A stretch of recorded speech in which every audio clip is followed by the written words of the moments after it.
अस्सलामुअलैकुम। तो आज का हमारा टॉपिक है सीओपीडी। सीओपीडी में जो फर्स्ट टाइप है वो है एम्फाइसीमा। एम्फाइसीमा क्या होता है, जैसे कि आपने लोअर क्लासेस में पढ़ा होगा कि एल्वुलाई का जो वॉल्स होती हैं उसकी डिस्ट्रक्शन हो जाती है। डिस्ट्रक्शन होगी तो उसकी जो एयर स्पेसिस हैं वो कम हो जाएगी। तो आज हम उसको डिटेल में पढ़ते हैं। तो डिटेल पढ़ने से पहले मैं जनरल से फिजियो बताता क्योंकि आपको इसकी लोकेशन पता होनी चाहिए कि ये मैंने एक जनरल सा उसका रिस्पिरेटरी ट्री बनाया है। उसमें क्या है कि आपका अगर प्राइमरी ब्रोंकस यहाँ से ट्रैक किया, जहाँ पे डिवाइड होता है दो ब्रोंकस, इसमें ब्रोंकियोस में डिवाइड होता है लेफ़्ट और राइट में, वो वाला पोर्शन अगर डायलेट हो, डिस्ट्रक्टेड हो और डिस्ट्रक्शन हो वहाँ की, तो वो डिफरेंट डिजीज़ है, उसको ब्रोंकिएक्टेसिस कहते हैं।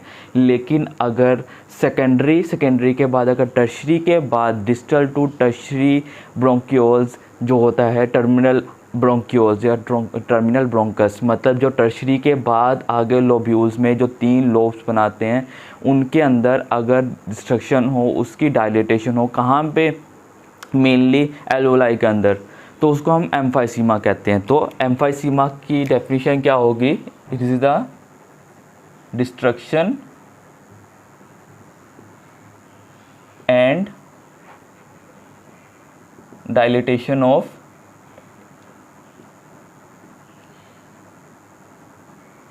जो टफ्ट ऑफ एल्वुलाई, उसको हम एसिनस कहते हैं। तो डायलिटेशन ऑफ एसिनस कह लें या एल्वुलाई कह लें या distal to dilatation of respiration या रिस्पायरेटरी स्मूथ मसल्स की डिस्ट्रक्शन हो, उसके बाद उसकी डायलिटेशन हो, डिस्टल टू टर्मिनल ब्रोंकसिस, तो उसको हम कहते हैं एम्फाइसीमा। ये वर्ड नहीं आपने भूलना, डिस्टल टू टर्मिनल ब्रोंकसिस। वैसे तो फिज़िकली हमें पता है कि एल्वोलाई जहाँ पे लंग्स एंड हो रहे हैं, जहाँ पे ब्रोंकियोल्स, जहाँ पे एयर जो होगी, यहाँ पे एक्सचेंज होगी, वो वाले पोर्शंस की डिस्ट्रक्शन, तो उसको एम्फाइसीमा कहते हैं। लेकिन उसको हमने इंग्लिश के टर्म में आपने बताना है, साइंटिफिक टर्म में, तो वो क्या होगा, टर्मिनल ब्रोंकसिस की डिस्ट्रक्शन होगी, डायलिटेशन होगी उसकी वजह से। अब क्या होता है कि ये वाली जो एसिनस है, इसकी वॉल्स, ये यहाँ से इसके स्मूथ मसल्स डिस्ट्रॉय हो जाते हैं। जब ये स्मूथ मसल्स डिस्ट्रॉय हो जाएंगे सारे, देखने में तो ऐसे है कि स्पेस बढ़ गई है, स्पेस भरेगी, ऑक्सीजन की जो होगी एक्सचेंज ज़्यादा होनी चाहिए, क्योंकि जब ये डायलेट होगा, जब ये डिस्ट्रक्शन होगी, यहाँ पे होते हैं यहाँ पे आपकी प्रोटीन्स होती हैं, इलास्टिन प्रोटीन्स। इलास्टिन प्रोटीन का काम होता है इलास्टिसिटी प्रोवाइड करना। इलास्टिसिटी क्या होती है? कोई चीज़ को खींचो, एलोंगेट करो तो वो अपनी जगह पे वापस आती है, उसको सुकार के रखती है, मतलब छोटा करके रखती है।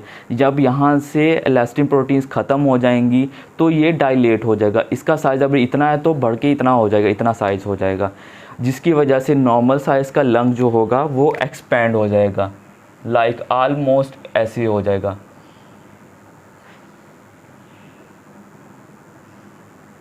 आपका नॉर्मल साइज़ का लंग जो होगा वो एक्सपेंड हो जाएगा और बिल्कुल ऐसी होगा जैसे पेशेंट की चेस्ट चेक की जाए तो ऐसी होती है जिस तरह आपका ट्रंक होता है, क्या होता है, जिस तरह बैरल होता है, बैरल शेप्ड आपको चेस्ट मिलेगी। कुछ फाइंडिंग्स आएंगे, मैं फाइंडिंग्स में आपको साथ में बताऊंगा। तो अब इसकी कॉज क्या होगी, ये तो जनरल फिजियो बता दी है ना कि क्या होगा, जो यहाँ से जो लंग्स होगा एक्सपेंड हो जाएगा। दूसरी ये चीज़ आपको इस में बता देनी है कि लंग्स और आपकी पूरी बॉडी के दरमियान में एक लेयर होती है जिसको प्लूरल लेयर कहते हैं। तो ये प्लूरल लेयर यहाँ पे होगी लंग्स के साइड पे। अगर यहाँ का ब्रोंकस, यहाँ के एल्वोलाई हैं वो डायलेट हो जाएं, यहाँ से ऐसे वीक हो जाएंगे, ऐसे छोटे छोटे ब्लिस्टर्स बन जाएंगे यहाँ पे। इन ब्लिस्टर्स को हम कहते हैं ब्लेब्स या बुल्लास। छोटी हो तो ब्लेब्स कहते हैं, बड़े हो तो बुल्लास कहते हैं। अब इसकी ये फिजियो हो गई। अब आपको मैं बताऊंगा इसकी पैथो के साथ साथ आपको पता चल जाएगा जो मैंने फिजियो बताई है उसका क्या फ़ायदा है। तो उसके अलावा आपको ये भी बताना था कि आपके एक साइड के लंग, राइट साइड पे लंग जो होता है 3 लोब्स में डिवाइड होता है, अपर, मिडल और लोअर, जबकि लेफ़्ट साइड पे आपका सिर्फ 2 लोब्स में डिवाइड होता है, अपर और लोअर में। तो अब पढ़ लेते हैं इसकी कॉजेज़।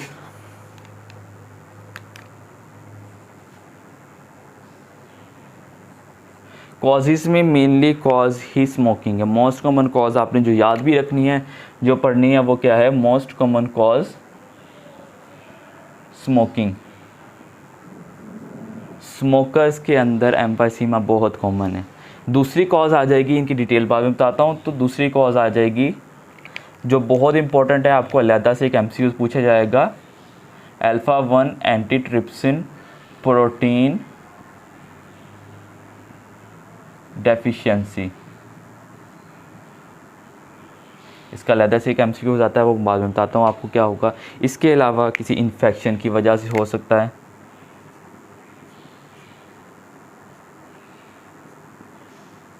आपकी डिज़ीज़ होती है, लाइक डिज़ीज़ का कलेक्शन है, उसको कहते हैं न्यूमोकोनियोसिस कहते हैं। न्यूमोकोनियोसिस लाइक आपकी कौन सी होगी? ऑक्यूपेशनल लंग डिजीज़ न्यूमोकोनियोसिस है। और एलर्जेंस भी हो सकते हैं। तो ये आपने याद सिर्फ यही रखनी है, स्मोकिंग याद रखनी है और अल्फ़ा 1 एंटीट्रिप्सिन डेफिशिएंसी। अब स्मोकिंग क्या होती है? धुआं होता है। धुआं कहाँ पे होता है? ऊपर वाले पोर्शन में, हवा ऊपर को उड़ती है ना। तो लंग्स का स्मोकिंग की वजह से अगर पूछा जाए, तो स्मोकिंग की वजह से आए तो अपर लोब जो होता है मेनली इन्वॉल्व होता है। तो अपर एसिनस की जो होगी 1 डिस्ट्रक्शन होगी, इसमें अपर लोब इन्वॉल्व होता है मेनली। इसके अलावा मिडल भी इन्वॉल्व हो सकता है। मिडल को सेंटर कहते हैं, तो सेंटर और अपर भी इन्वॉल्व होगा। सेंटर और अपर से याद रख लें, सेंट्री एसिनस या एसिनर एम्फाइसीमा। आपसे ये पूछा जा सकता है क्या सेंट्री एसिनस जो है वो सेंट्री एसिनर एम्फाइसीमा वो किस वजह से हो रहा है? स्मोकिंग की वजह से भी हो सकता है। और जब ये आ जाती है बात alpha 1 antitrypsin deficiency, alpha 1 antitrypsin deficiency की वजह से अगर एम्फाइसीमा होगा तो पूरे के पूरे लंग्स ही इन्वॉल्व होंगे। तो उसको कहेंगे हम पैन एसिनर, पैन कंप्लीट को कहते हैं पैन एसिनर एम्फाइसीमा। तो ये जनरल सी कुछ चीज़ें हैं। अब आपको बता देता हूँ, इन्फेक्शन और न्यूमोकोनियोसिस में कुछ भी इन्वॉल्व हो सकता है, लोअर अपर कुछ भी इन्वॉल्व हो सकता है। अब आपको बताता हूँ कि मैंने अल्फ़ा 1 एंटीट्रिप्सिन डेफिशिएंसी को इम्पोर्टेंट क्यों बोला था। इसका एक MCQ आता है, मैं बताता हूँ आपको।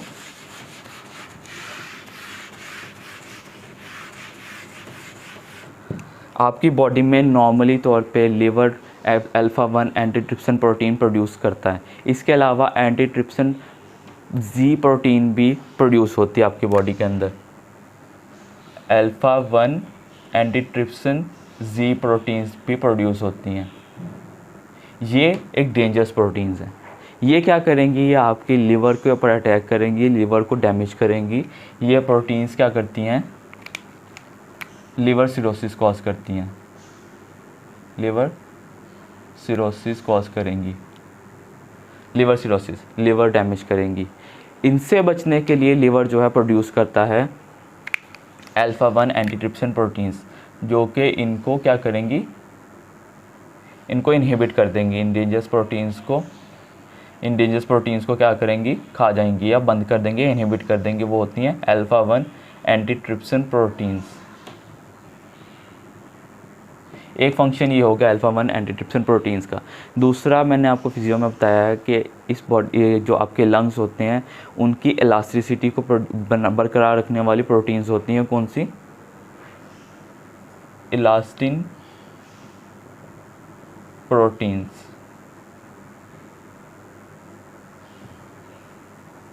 इलास्टिन प्रोटीन्स को इलास्टेज एंजाइम आपकी बॉडी में प्रोड्यूस होता है। इलास्टेज नाम से पता चल रहा है कि इलास्टिन प्रोटीन्स को डाइजेस्ट करने वाले, खाने वाले इलास्टिन प्रोटीन्स पैदा होंगी जो इलास्टिन को डिस्ट्रॉय करेगी। अल्फ़ा 1 एंटीट्रिप्सिन प्रोटीन्स इनको भी इनहिबिट करता है और इसको भी इनहिबिट करता है। मतलब एक प्रोटीन दो चीज़ों को बचा रही है, आपकी लंग्स को भी बचा रही है, आपके लिवर को भी बचा रही है। इलास्टिन प्रोटीन्स होंगी तो आपकी लंग की इलास्टिसिटी जो है बरकरार रहेगी। तो अगर यही ना हो, अल्फ़ा 1 ना हो, अल्फ़ा 1 एंटीट्रिप्सिन प्रोटीन्स ना हो, यही ना हो, तो दोनों चीज़ें नहीं होंगी। तो इसके वजह से आपकी लिवर सिरोसिस होगा प्लस आपको एम्फाइसीमा होगा, लिवर के इलास्टिन प्रोटीन्स जो है डैमेज होंगे, एम्फाइसीमा होगा। तो अगर एमसीक्यूज़ के अंदर ये चीज़ आए, लिवर सिरोसिस है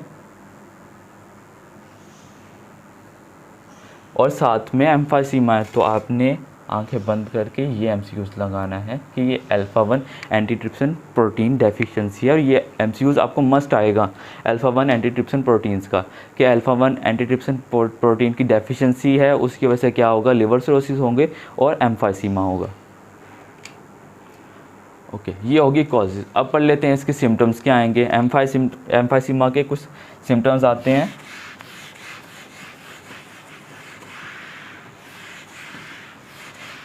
सीओपीडी के अंदर मेनली हम क्या पढ़ते हैं, 2 डिजीज़ पढ़ते हैं, एक एम्फाइसीमा होता है, क्रोनिक ब्रोंकिएक्टेसिस होता है। तो क्रोनिक ब्रोंकिएक्टेसिस और एम्फाइसीमा को कोरिलेट करके याद रखना, आपको याद रहेगा इजीली। तो अब सिम्टम्स पढ़ लेते हैं।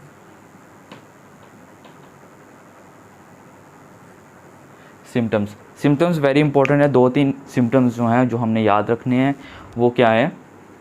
एक तो ये बंदा बहुत वीक होगा, सूखा चिड़ा होगा, मतलब ये थिन होगा,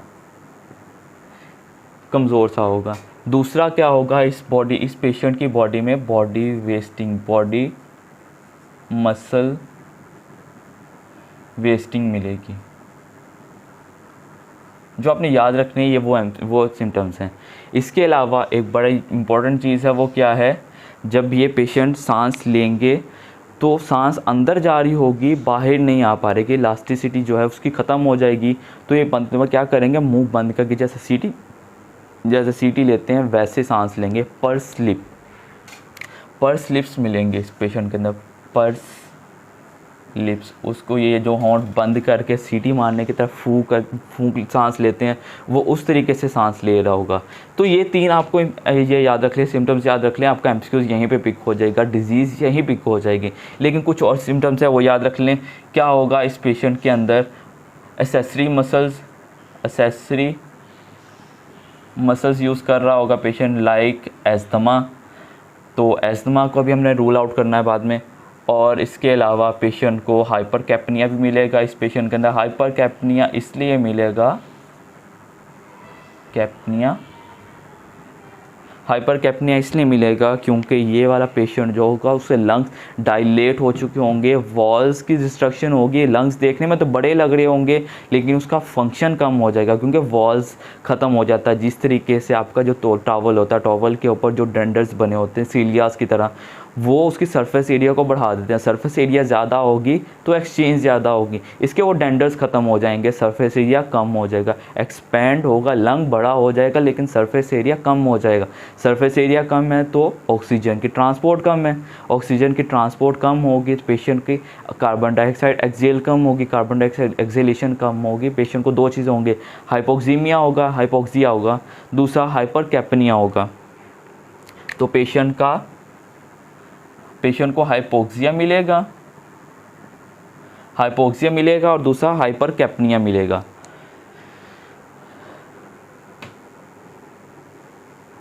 ठीक है।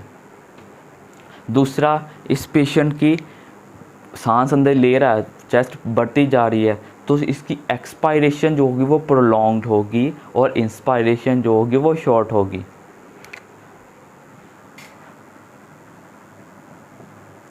इंस्पायरेशन जो होगी वो शॉर्ट होगी और एक्सपायरेशन प्रोलॉन्ग्ड होगी। ये कुछ चीज़ें याद रख लेना, नहीं याद करनी तो आपको सिर्फ ये 3 चीज़ें याद कर लेनी है। थिन होगा ये नहीं भूलना, बॉडी मसल वेस्टिंग मिलेंगी, पल्स लिप्स मिलेंगे और एम्फाइसीमा के पेशेंट को हम पिंक पफर्स कहते हैं।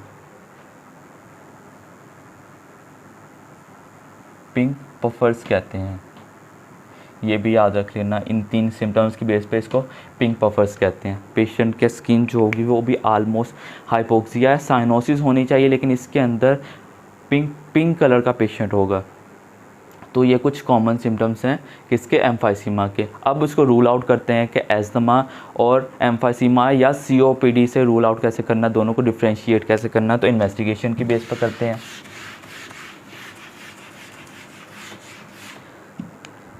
FeV1 रेशियो जो थी FeV1 over FVC, force expiratory volume in 1 second divided by force vital capacity जो होगी, इस पेशेंट की भी लेस देन 80 ही होगी। कुछ बुक्स में 70 लिखा है, आप 80 याद रख लें। तो ये रेशियो एस्थमा में भी लेस देन 80 थी, इसमें भी लेस देन 80 है। तो दोनों को डिफ्रेंशिएट कैसे करेंगे, जब हम क्या करेंगे, इस पेशेंट को समा देंगे, सबा देंगे, शॉर्ट एक्टिंग बीटा एगोनिस्ट देंगे, तो इसकी जो FeV1 रेशियो है वो मोर देन 12% इंक्रीज नहीं करेगी, ये रेस नहीं होगी मोर देन 12%। दूसरा क्या है, मैथोकुलिन टेस्ट किया था, मैथोकुलिन चैलेंज टेस्ट, मैथोकुलिन चैलेंज टेस्ट किया था, उससे क्या हुआ था कि 20% FeV1 ओवर FVC रेशियो बढ़ी थी एस्थमा में, इसमें नहीं बढ़ेगी मोर देन 20%। मैथोकुलिन में लेस देन 20% डिक्रीज़ हुई थी, सबा के साथ इंक्रीज़ होती है, मैथोकुलिन के साथ लेस देन 20% डिक्रीज़ नहीं होगी।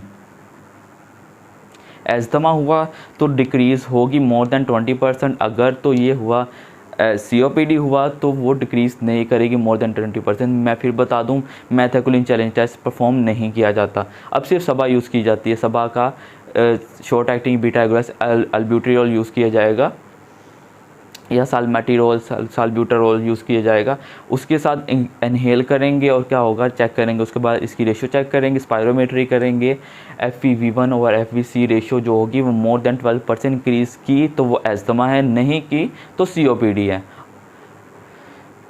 तो ये कुछ इन्वेस्टिगेशन अब आ जाती है, इन्वेस्टिगेशन जो आपने याद रखनी है पेपर पॉइंट ऑफ व्यू से। ये तो MCQs ये भी आ सकते हैं, लेकिन अगर आपसे पूछा जाए बेस्ट इनिशियल टेस्ट क्या होगा,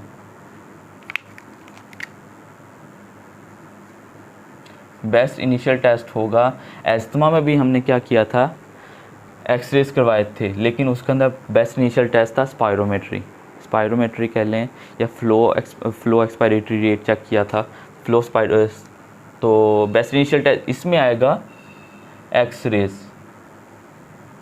एक्सरेज करवाएंगे। एक्सरेज के अंदर दो चीज़ें मिलेंगी आपको, एक तो आपको मिलेंगे बैरल चेस्ट मिलेगा, वैसे तो बैरल चेस्ट जो होती है आपको फिज़िकली जब आप उसको एग्जामिन करेंगे तभी आपको पता चल जाएगा उसकी चेस्ट एक्सपेंड की होगी। दूसरा आपको फाइंडिंग क्या मिलेगी, ब्लेब्स और बुल्लास,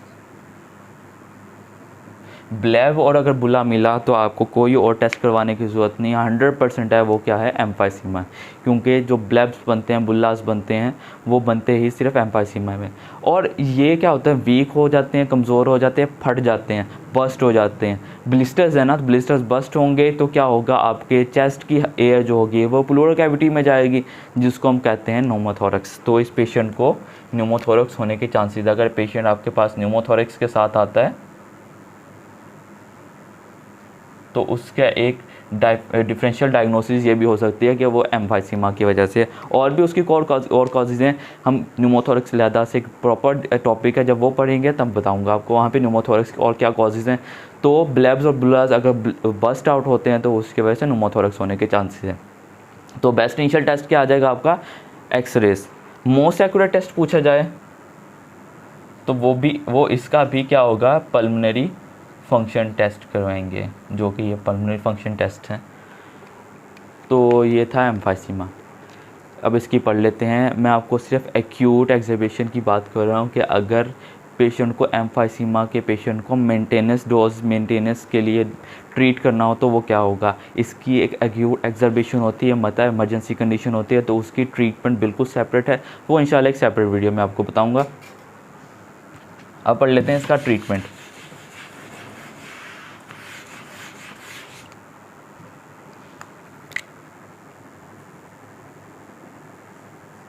क्या है कि इनके इस पेशेंट के मसल्स तो क्या डिस्ट्रॉय हो चुके हैं, अब कुछ हो नहीं सकता, लेकिन आप क्या कर सकते हैं, इसका रिस्पायरेटरी रेट बढ़ा दें। रिस्पायरेटरी रेट ज़्यादा होगा तो ज़्यादा से ज़्यादा क्या करेगा, एक्सपायरेट करने की कोशिश करेगा, जिसकी वजह से एक्सचेंज ज़्यादा होने के चांसेस होंगे।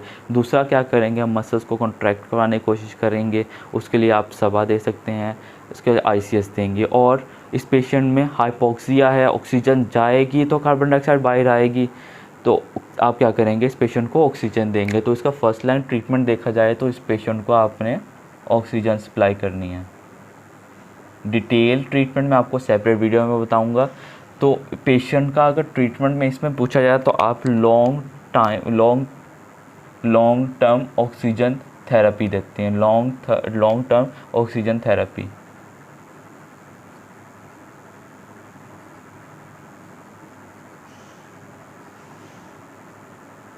लॉन्ग टर्म ऑक्सीजन थेरापी देंगे। इसमें क्या होगा, पेशेंट को एटलीस्ट 15 से 18 घंटे के लिए आपने 15 से 18 घंटे के लिए, और उसके लिए मतलब ज़िंदगी का एक पूरा हिस्सा आपने क्या करना है, इसको सिलेंडर लगा के रखना है, इसको ऑक्सीजन सप्लाई करनी ही करनी है। ये ज़िंदा ही तभी रहेगा, इसकी मोर्टेलिटी रेट तभी इसका मेंटेन होगा। मोर्टेलिटी रेट ज़्यादा मतलब इसका कम होगा, मतलब इसकी डेथ रेट जो है रेशो कम होगी, इसकी ज़िंदगी बढ़ेगी। दूसरा आपने क्या करना है, पेशेंट को अपने मेंटेनेंस पे आपने अगर इसका FEV1 रेशो जो है FEV, इसका ऑक्सीजन जो आप पल्स के साथ भी चेक कर सकते हैं, वो लेस देन 50% हुआ तो उसका ट्रीटमेंट ये होगा, आपने LAMA long acting muscarinic antagonist या फिर साथ में आपने देना है ICS, इंट्राकॉर्टिकोस्टेरॉइड्स देने हैं। ये कुछ हद तक इसकी परसेंटेज को, इसकी ऑक्सीजन रेशो को बढ़ाएगा। अगर ये मोर देन 50 है तो उसमें आपने लाबा लॉन्ग एक्टिंग बीटा एगोनिस्ट, ये एंटागोनिस्ट है, इप्राट्रोपियम लामा में आ जाएगी, लाबा में आती है इप्राट्रोपियम। लाबा में क्या पढ़ेंगे आपने, सालमेट्रिरोल प्लस आप ICS भी दे सकते हैं, या फिर आप लामा के अलावा आप साबा भी दे सकते हैं और सामा भी दे सकते हैं, अगर उसकी परसेंटेज, उसके ऑक्सीजन रेशियो जो है वो मोर देन 50% है। इसके अलावा एंटीबायोटिक्स भी देंगे। और ये भी याद रखना है कि रिस्पायरेटरी COPD है या फिर एस्थमा है, इन पेशेंट्स की आपने ईयरली और 5 ईयरली वैक्सीनेशंस करवानी होती है। तो ये था एम्फाइसीमा का आपने सिर्फ एक चीज़ याद रखनी है, बैरल चेस्ट 100% है, आपका पेशेंट डायग्नोज बैरल चेस्ट से हो जाएगा। इसके अलावा अगर आपने चेक करना है कि ये एस्थमा है या फिर ये एम्फाइसीमा है तो उसके लिए आपने स्पायरोमेट्री करवा लेनी है, पल्मोनरी फंक्शन टेस्ट करवा लेने हैं। तो ये था एम्फाइसीमा।